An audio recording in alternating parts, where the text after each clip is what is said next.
guys, Matt with CJ Off-Road here. Today we're out front of our 2012 Jeep Wrangler and we're going to be installing a new set of shocks. Now this Wrangler's in here for service just because the shocks on it were a lot more soft than the owner wanted, and these Fox shocks are really going to help with that performance. Now what we're installing is the Fox 2.0 Adventure Series shocks onto the front and rear of our Jeep. Today we're going to show you how to do that installation and then talk about some of the benefits after we install them. As you can see behind me, we do have the factory shock removed. In order to do that, you'll use a 15mm wrench up top, as well as an 18mm socket and wrench on the bottom. That's what we have down here. Once you have that off, it's now time to install the brand new Fox shock. And the reason I have it this low is that so not only I can access it up here, but that way we can show you guys what we're doing. We're gonna go ahead and grab our Fox shock and first remove the upper nut, as well as this upper washer and the rubber piece. And we can set that right there like that, because we will put the post in and put it back exactly as it was. So grab the shock, and we're gonna kind of put that up there. And this is a little bit tricky to do, and it's even trickier on camera. But you wanna hold the shock, set these up top, make sure the shock goes through with the rubber washer and the standard washer.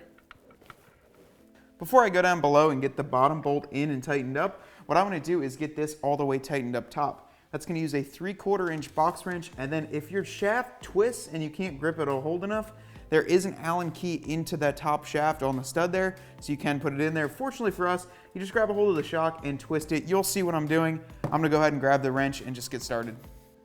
So I'm actually gonna just twist the shock there to get this started, and you can do that for pretty much the vast majority. This is a lock nut up top, but you can twist the shock until it seats in there. You don't wanna go too far, because then you won't be able to move it. But we're just tightening that up. And this makes it a lot easier to do it this way. And a lot quicker too, to be quite honest. You can see it's starting to kind of stop. The rubber washers are hitting. Now what we're gonna do is make sure the Fox logo is shown out here, because you're not gonna spend the money on Fox shocks and not show everybody else that you have a good shock on there. So make sure the logo is good. And then we can go up top and just start doing this slowly with a box wrench. There's not really a torque spec up top here because you can't get a torque wrench in there. So you'll know where to stop. It'll be nice and tight. And this is a lock nut too. There's no worry about it getting loose on you.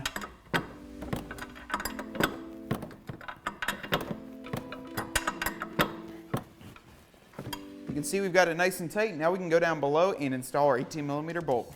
So you can see we do have the axle supported by a jack stand. If you're sitting at home, that's the exact same step you'll want to do is line this up, and you'll see the eye will go in there. Might have to adjust it just a little bit to get everything started, but the bolt should smoothly go through. And then we can get this tightened down with an 18mm socket and an 18mm wrench.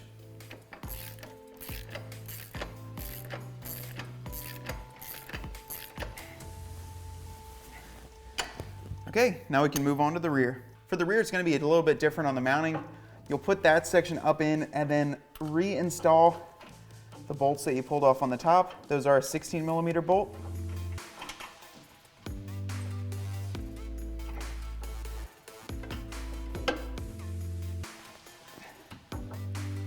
So we'll get one started, grab the other one and put that one in.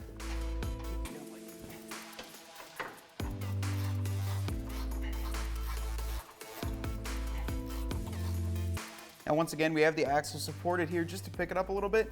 Go ahead and grab your factory hardware, put it through the eye. And we're gonna grab our 18mm socket and wrench, get that tightened up.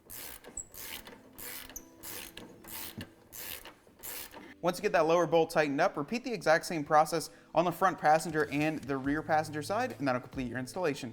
Well guys, that's a wrap. After about an hour, you can pull off your factory shocks and replace them with these brand new Fox Performance shocks. And one thing I really like about the Fox 2.0 shocks is that they are a lot more firm than pretty much any other shock on the market, giving your Jeep a much more stable ride, both on and off the trail. And these are gonna be great for highways, going around tight corners, especially when you're driving on the road, because as most of us know, you're gonna be on the road 90% of the time. And why not have a Jeep that drives just like a modern vehicle and can really handle those bumps and curves in the road? If you want to check out these Fox shocks, as well as many other great suspension parts for your JK, JL, and Gladiator, be sure to visit us at cjponyparts.com.